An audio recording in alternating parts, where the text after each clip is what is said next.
Moses freed 2 million people from slavery. He parted the Red Sea. He climbed Sinai and spoke with God face to face. He was the most powerful leader Israel ever had in its entire history.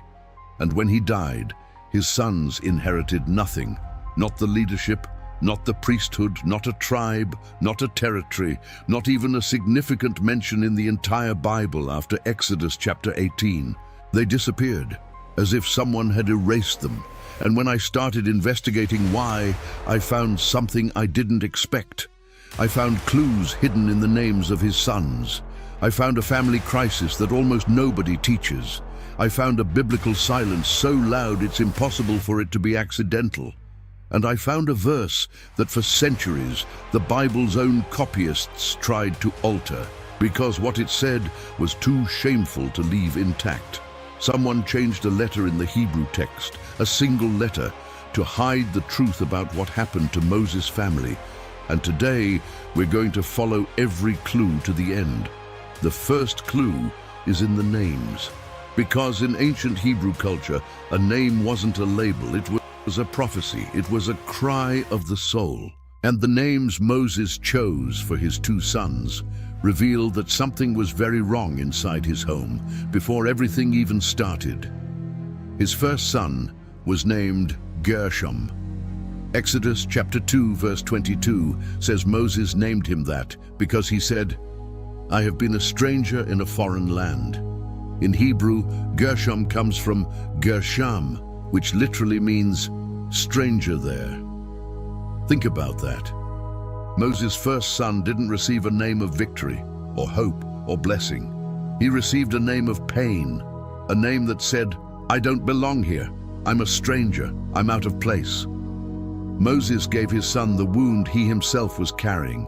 When that happened, Moses was living in Midian.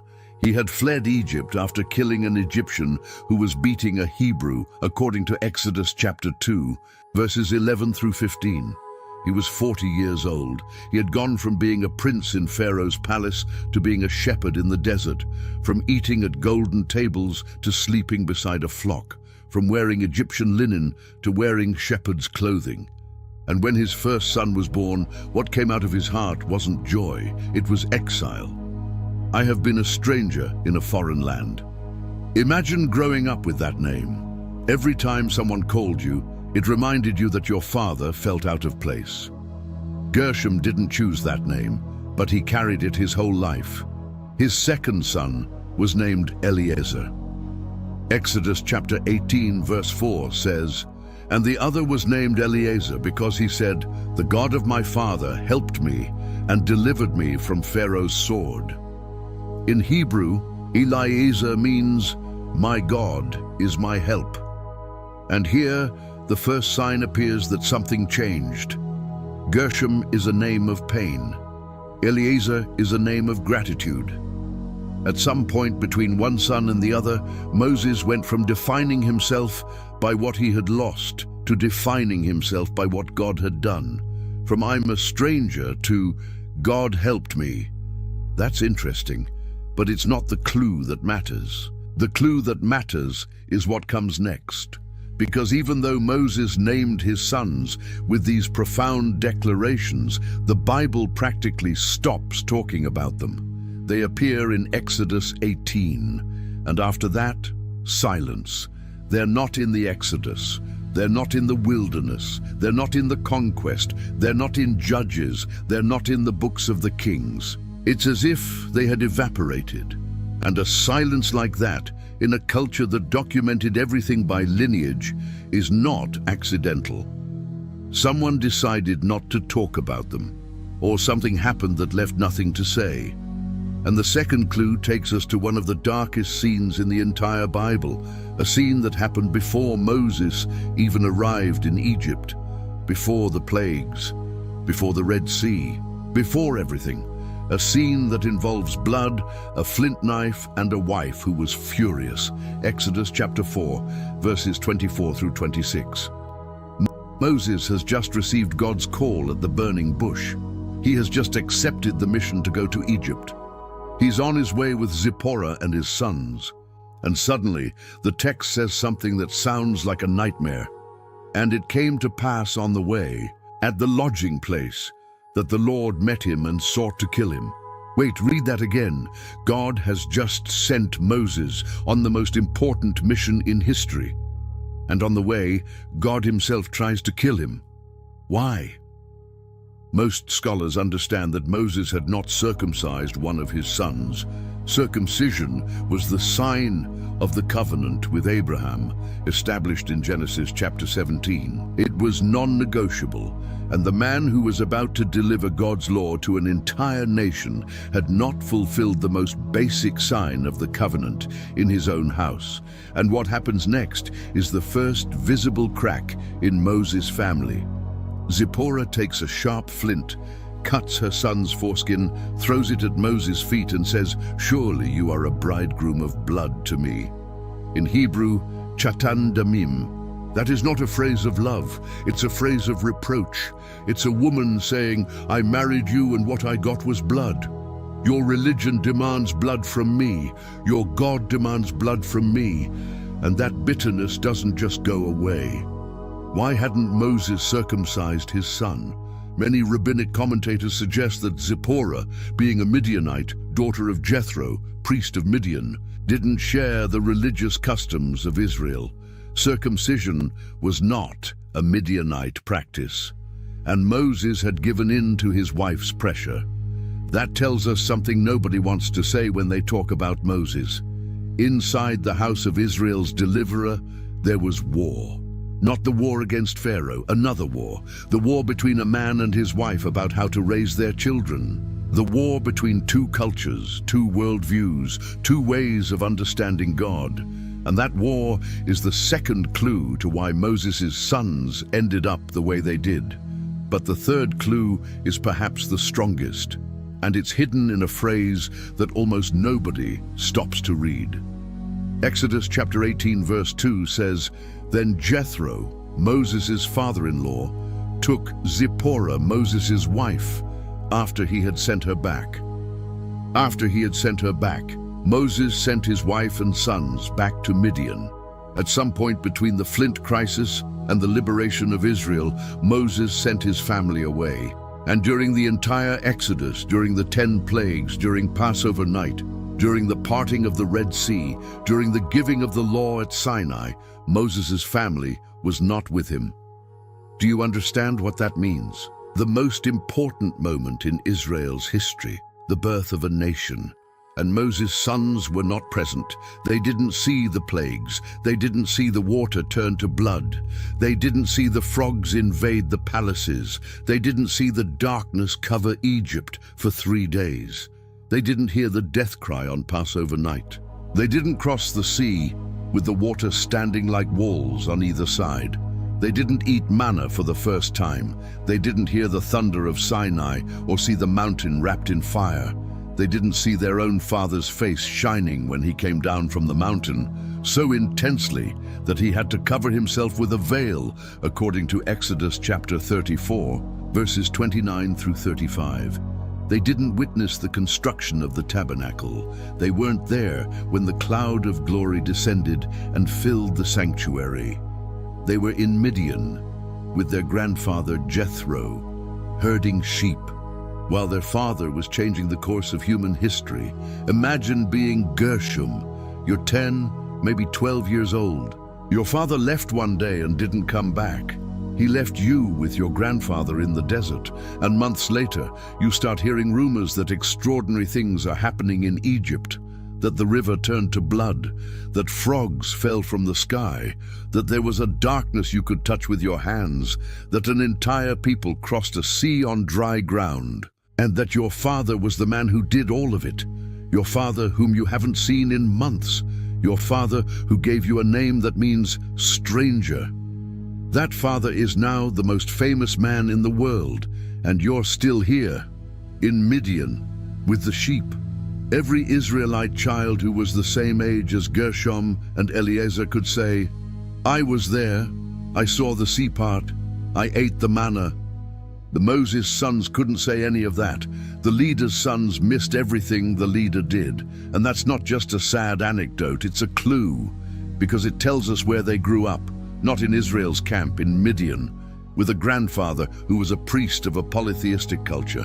Hold on to that detail, because later you'll understand why it's devastating. When they finally reunited, the reunion reveals the fourth clue. And this clue is hidden not in what the text says, but in what the text does not say. Exodus 18 describes how Jethro brought Zipporah and the sons to the camp. Moses went out to meet his father-in-law, bowed down, kissed him, and they sat down to talk. But notice what the text does not say. It doesn't say Moses embraced his sons. It doesn't say he kissed Zipporah. It doesn't say he was emotional about seeing his family.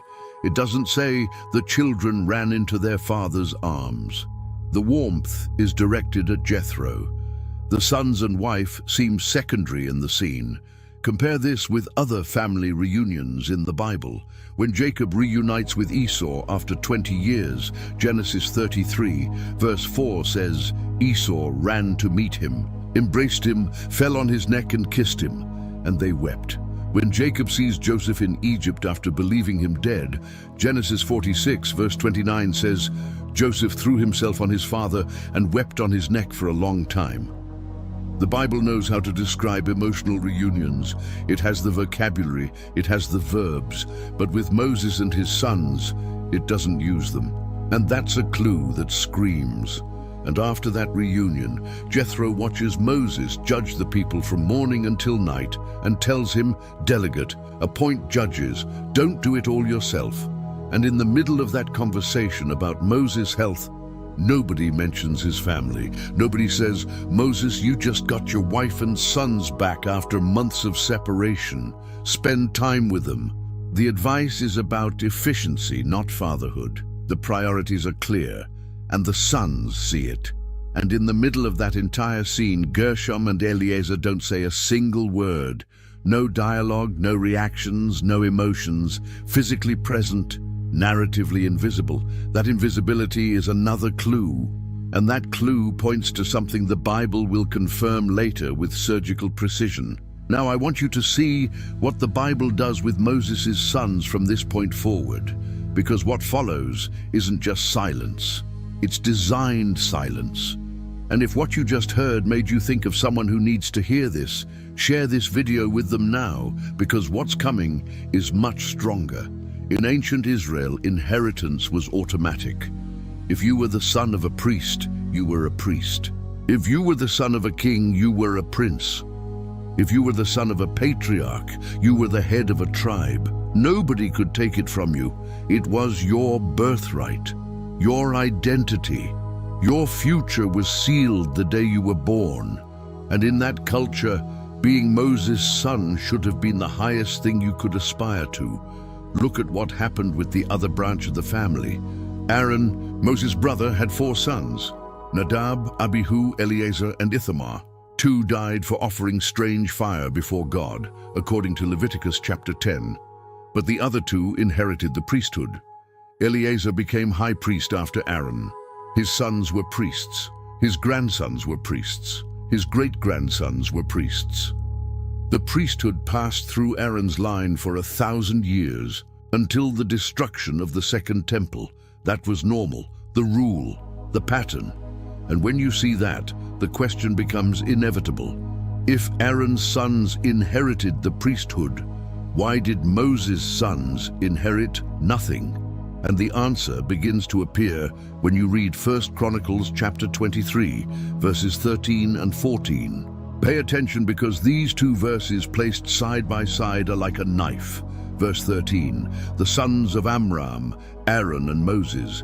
Aaron was set apart to consecrate the most holy things, he and his sons forever, to burn incense before the Lord, to minister to him, and to bless in his name forever.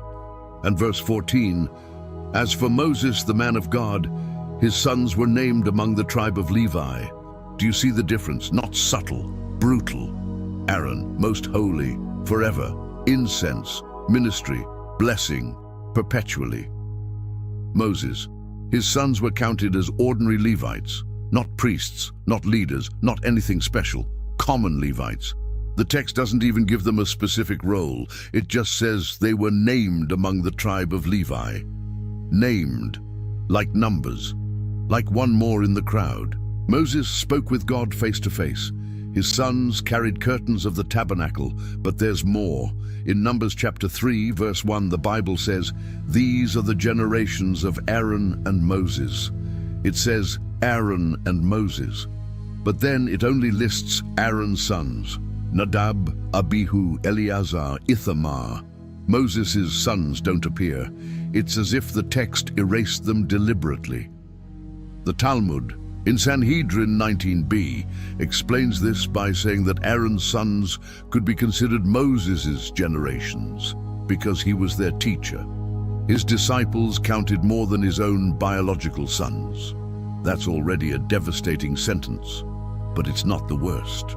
Because when the time came to choose a successor for Moses, the rabbinic tradition recorded in Midrash Tanchuma, Parashat Pinchas 11, says Moses asked God to appoint one of his sons. He wanted the leadership to stay in his family, and God's response was direct.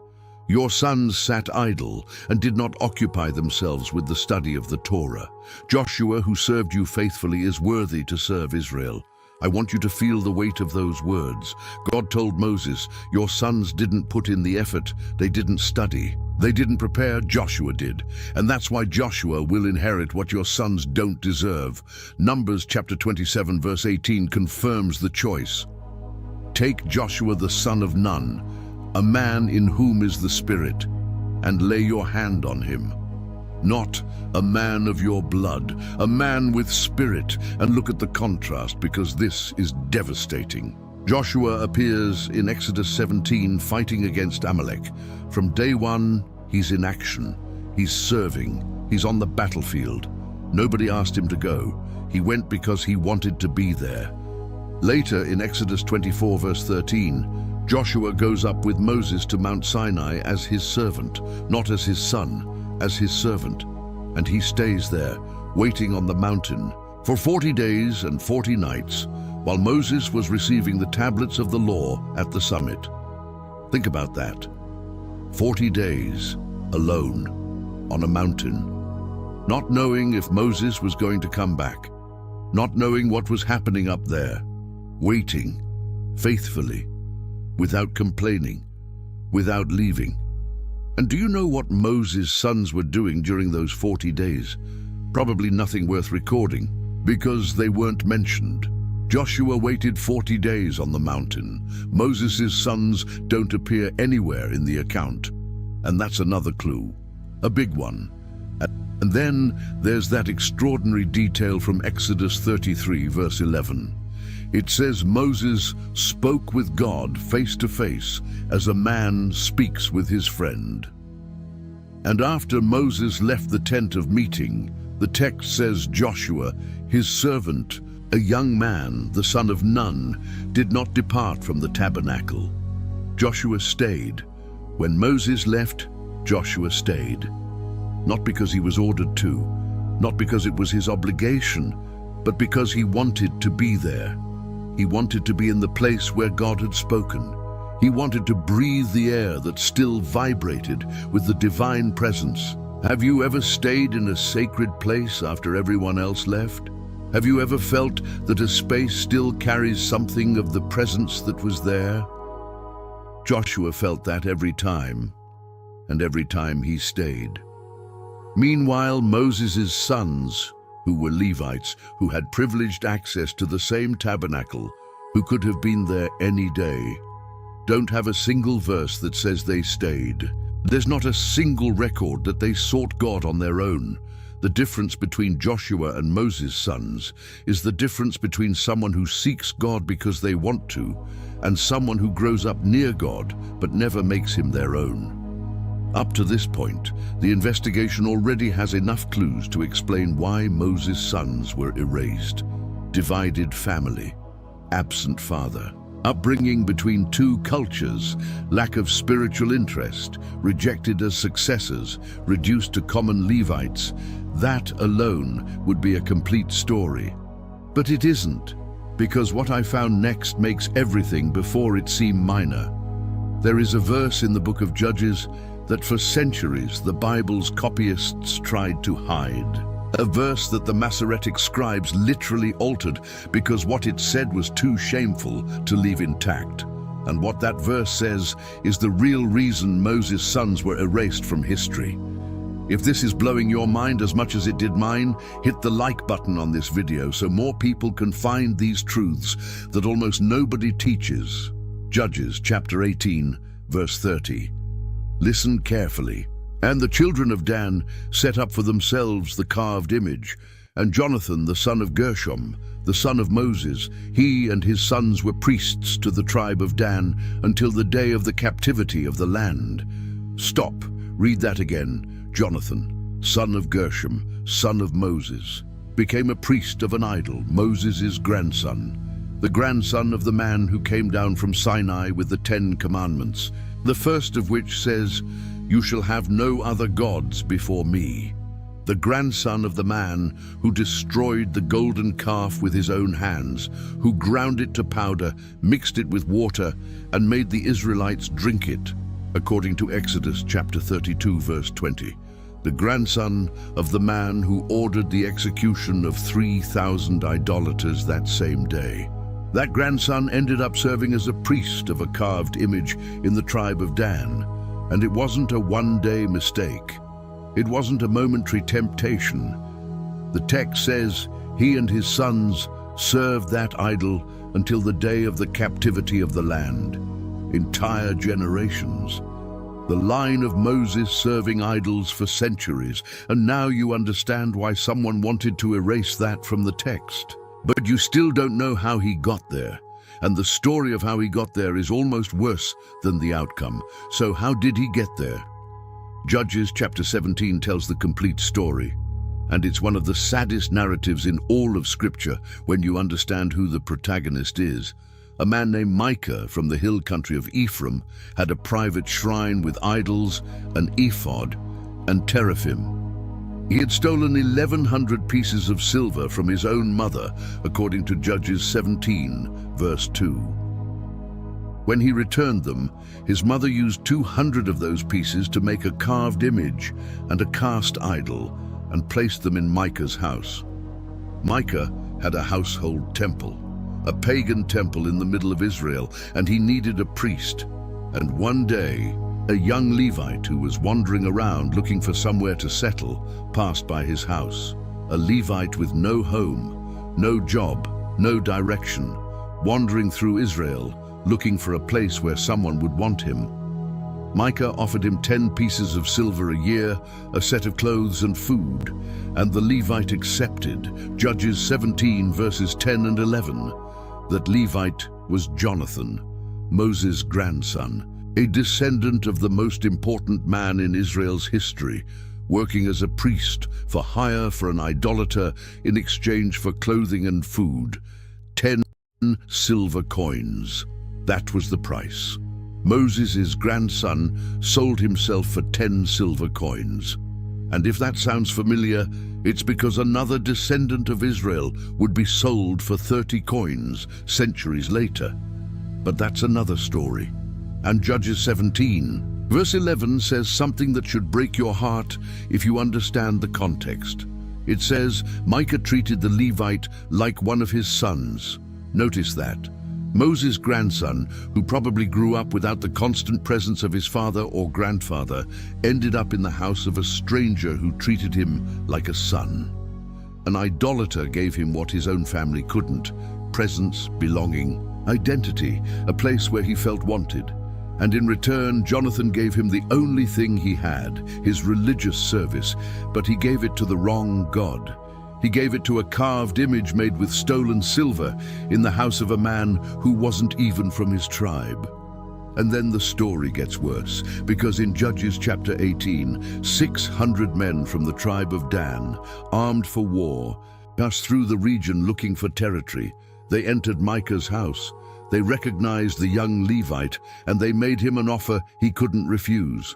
Judges 18, verses 19 and 20, "Is it better for you to be a priest to the household of one man, or to be a priest to a tribe and a clan in Israel?" And verse 20 says, "The priest's heart was glad. They offered him a promotion, and he took it without hesitation." No loyalty to Micah, no scruples, not a second of wavering. He left with the Danites. He took the idols, and he established an idolatrous worship center in the city of Dan that lasted for entire generations. Micah came running after the Danites, shouting, "You've taken my gods and my priest." Judges 18, verse 24. And the Danites told him, "Shut up, or we'll kill you." And Micah had to go back home without his idols and without his priest. Moses' grandson went with the highest bidder, like a spiritual mercenary, without roots, without loyalty, without conviction, just looking for whoever would offer him more. And here comes the part of the investigation that left me speechless. Because what I'm about to tell you is something most people will never hear in any church or any synagogue. The Masoretic scribes, the guardians of the Hebrew text for centuries, the men who copied every letter of the Bible with obsessive care, who counted every word and every letter of every book to make sure there wasn't a single error, did something extraordinary with this verse, something that goes against everything they stood for. To understand what they did, you need to know how ancient Hebrew works. In the original Hebrew text, the name that appears in Judges 18, verse 30, is Moses. In Hebrew, Moshe, written with 3 letters, Mem, Shin, He. The Masoretes didn't erase those letters. They didn't change them directly. They did something more subtle and more cowardly. They inserted a letter Nun, suspended above the text, floating between the original letters, changing Moshe to Menashe. That is, they changed Moses to Manasseh, but not with a frank correction, with a letter that floats above the line of text, as if it were ashamed to be there, as if the scribes themselves knew that what they were doing was wrong, but couldn't bear the alternative. Why? Because they found it too humiliating that a direct descendant of Moses had fallen into idolatry. They preferred to alter the sacred text rather than leave that truth exposed. The men whose sacred work was to preserve every letter of God's word decided there was a truth that God's word shouldn't contain. This is not a theory. This is not speculation. This textual alteration is one of the most documented and recognized cases of scribal intervention in the entire Hebrew Bible. Rabbi David Kimchi, one of the most important medieval commentators in Judaism, openly acknowledges it. Dr. Benjamin Kennicott, one of the greatest biblical scholars of the 18th century, dedicated entire pages of his work to documenting this case. The Latin Vulgate, Jerome's translation, reads Moses. The Greek Septuagint reads Manasseh, but the majority of the oldest Hebrew manuscripts and virtually all modern scholars agree that the original name was Moses. The scribes tried to protect Moses' memory by changing his name in the text. They tried to erase the connection between Israel's greatest lawgiver and his idolatrous grandson. And the ironic thing is that by trying to hide it, they made it more visible. Because that suspended nun, that letter floating above the text like an accusing finger, is one of the most famous markers in the entire Masoretic tradition. Every scholar who studies the Hebrew text knows it. Every rabbi knows what it means. The attempt to hide the truth became a beacon pointing directly at it. And now, you understand the title of this video. Moses' sons weren't just forgotten. They didn't just fade into anonymity. They were actively erased. The scribes literally changed a letter so nobody would connect the idolatrous grandson with the lawgiver grandfather. That's what erased from history means. It's not a metaphor. It's a documented textual fact. But the investigation doesn't end there. Because there's a connection that very few people make and that multiplies the impact of all of this 100-fold. Centuries after Jonathan established his idolatrous center in Dan, the kingdom of Israel split in 2. And when Jeroboam founded the northern kingdom, do you know what he did? 1 Kings chapter 12, verses 28 and 29 says he made 2 golden calves and declared, "Here are your gods, O Israel." And he placed one in Bethel and the other in Dan. Dan, the same city, The same place where Moses' grandson had planted the seeds of idolatry generations before. Jeroboam didn't invent idolatry in Dan. He found it there. The ground was already prepared, the roots were already planted, and the one who planted those roots was a direct descendant of Moses. What started as a Levite looking for work ended up becoming one of the two centers of pagan worship that would divide Israel forever. A personal decision, an individual fall, national consequences that lasted centuries. The idolatrous sin of the northern kingdom, the very sin that eventually caused the exile and destruction of the 10 tribes, has one of its roots in Moses' family. One man, a grandson who grew up without a father, a Levite who sold himself for 10 silver coins and a plate of food. And the ripples of that fall extended for generations until they destroyed half of Israel. Are you starting to see why the scribes wanted to erase that connection? Are you starting to understand why they changed that letter? But the investigation still isn't over. Because now comes the most important question of all. And the answer is hidden in all the clues we've been gathering throughout this video. Each clue on its own seems like a loose piece. But when you put them all together on a table and step back, the picture that emerges takes your breath away. Now there's a question you've probably been asking for a while. How is it possible? How can the grandson of the man who spoke with God face to face end up serving a carved image made with stolen silver? What failed so radically that in just 2 generations, Moses' line went from the highest peak of spiritual history to the darkest pit of idolatry? The answer isn't in a single cause, it's in the accumulation of all the clues. And when you see them together, the pattern is impossible to ignore. Clue 1. Moses' sons grew up in Midian, not in Israel. While every other child of their generation was living the Exodus, they were with Jethro. And Midian was not a spiritually neutral place. The Midianites participated in the idolatrous seduction of Israel at Baal Peor, along with the Moabites, according to Numbers chapters 25 and 31. They had priests, they had rituals, they had a complete polytheistic cosmology. Jethro was part of that system. And while Exodus 18 shows a Jethro who acknowledges the Lord, in the polytheistic culture of the ancient Near East, you could respect a foreign god without abandoning your own. You could add gods. You could say, your God is great, without ceasing to serve your own. Moses' sons grew up in that environment. An absent father who served the one true God, a present grandfather who was a priest of a pagan culture. Think about the emotional math of this. Moses was absent during the entire Exodus, the entire giving of the law, the entire construction of the tabernacle. That's at least a year, probably more.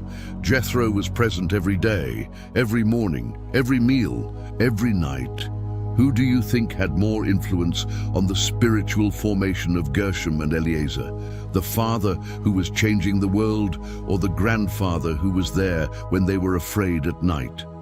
The seeds that were planted in Midian bore fruit 2 generations later, when Jonathan ended up serving idols in Dan. The direct line between Jethro's polytheism and Jonathan's idolatry is not a coincidence. It's cause and effect. Clue 2. The religious tension between Moses and Zipporah. The Flint incident proves there was an active conflict about religious practices in the home. That tension doesn't disappear, it gets passed down. Children grow up in divided homes and absorb the ambiguity. Clue 3. The separation. Moses sent his family away. The sons didn't experience the foundational events of Israel. They don't have a direct experience of God's power. They only have second-hand stories. Clue 4. The cold reunion. When they meet again in Exodus 18, the sons are invisible. No emotional connection recorded. No spiritual investiture. No transmission of anything. Clue 5. Moses gave them nothing special. Numbers chapter 12, verse 3 calls him the meekest man on the face of the earth. When God offered to destroy Israel and make a great nation from Moses alone, in Exodus 32, verses 9 and 10, Moses refused the offer. He interceded for the people. He preferred to be blotted out of God's book rather than see Israel destroyed. According to verse 32 of the same chapter, his selflessness was genuine. He didn't use his position to benefit his family. He didn't give them titles. He didn't give them positions. He didn't give them special inheritances. Commentators point to this as evidence of his integrity, but there's another way to see it. Perhaps by not giving them anything special, he left them without the spiritual structure they needed. Perhaps by being so fair to the nation, he was insufficient for his sons. Perhaps the meekness that made him great before God made him absent before his family. And there's another clue that adds yet another layer. Numbers chapter 12 verse 1 says, Miriam and Aaron spoke against Moses because of the Cushite woman he had married. This verse has generated centuries of debate. Some scholars believe the Cushite woman is Zipporah herself, since Cush and Midian were geographically close regions. Others believe Moses married a second wife after Zipporah died or returned permanently to Midian. The text doesn't clarify, but what it does say is that Moses' married life was a point of conflict even within his own family. If there was a second wife, Zipporah's sons were pushed even further to the margins. If Zipporah died, they were left motherless with a father too busy to raise them. Either way, more fragmentation. Clue 6, the greatest irony of this entire story. Moses wrote Deuteronomy chapter 6, verses 6 and 7. And these words that I command you today shall be on your heart. You shall teach them diligently to your children, and shall talk of them when you sit in your house, and when you walk by the way, and when you lie down, and when you rise. The Shema, the most sacred declaration of the Jewish faith. The most important instruction on spiritual parenting in all of Scripture, and the man who wrote it apparently failed to fulfill it in his own home. It's hard to talk to your children when you sit in your house when you're not in your house. It's hard to repeat the law to them when you lie down and when you rise, when you're judging the people from morning until night. Put all the clues together: absent father, mother from another culture, upbringing in Midian, separation during the most important events, reunion without emotional connection, no privileges given, no spiritual transmission documented, and 2 generations later, the grandson ends up serving idols. It's not an accident. It's a chain of cause and effect that started with a broken family and ended with a fallen line. And this pattern is not unique to Moses. It's a pattern that repeats with alarming precision throughout Scripture, as if God was saying the same thing over and over, and humanity kept refusing to listen. The sons of Eli, the priest who raised Samuel in the tabernacle at Shiloh, were wicked. 1 Samuel chapter 2, verses 12 through 17 says they did not know the Lord, and forcefully took the meat of the sacrifices before God's portion was offered. Verse 17 summarizes it. The sin of the young men was very great before the Lord. Eli warned them, but his warnings were lukewarm, and God said to Eli directly in chapter 2, verse 29, "Why do you honor your sons more than me?" And the punishment was the death of both sons on the same day in the battle against the Philistines. Samuel's sons were also corrupt. 1 Samuel chapter 8, verses 1 through 3 says that when Samuel grew old, he appointed his sons as judges, but they did not walk in his ways, but turned aside after dishonest gain, took bribes, and perverted justice. And it was precisely the corruption of Samuel's sons that led the people to demand a king. The monarchy in Israel was born, literally, from the failure of a spiritual leader's sons. There is something about extreme spiritual leadership that seems to create a vacuum in the next generation. Parents who change nations sometimes lose their own children, not because they don't love them, but because the mission devours all the oxygen in the house. The tabernacle takes the attention that should go to the family table. The congregation's needs displace the children's needs. And the children who watch their father give everything to others learn a lesson nobody meant to teach them, that God is someone who steals your father from you. I heard the story of a pastor who spent 30 years building one of the largest churches in his country, thousands of people, national influence, published books, international conferences. When he retired, he expected his son to take over the leadership. But his son wanted nothing to do with the church. He had grown up eating dinner alone because his father was in meetings. He had grown up hearing thousands of people say his father was incredible, while he couldn't remember the last time his father had come to watch him play soccer. He had grown up watching his father cry at the pulpit for people he didn't know, but never cry with him when he was scared at night. That son didn't hate God. He hated the version of God that had been imposed on him. He hated the God that always needed more of his father than he did. And when he had the chance to choose, he chose to walk away. That story repeats thousands of times around the world, and the Bible documented it first, 3,000 years earlier, with Moses' family. Now there's something I need to clarify because it's important to be honest with the text. The Bible doesn't say Moses was a bad father. It doesn't accuse him directly. It simply remains silent. And that silence is more eloquent than any accusation. Because biblical silence is not neutral. If Moses' sons had been men of outstanding faith, the Bible would have mentioned them. The Hebrew text celebrates faithful sons. It names them. It honors them. It gives them space.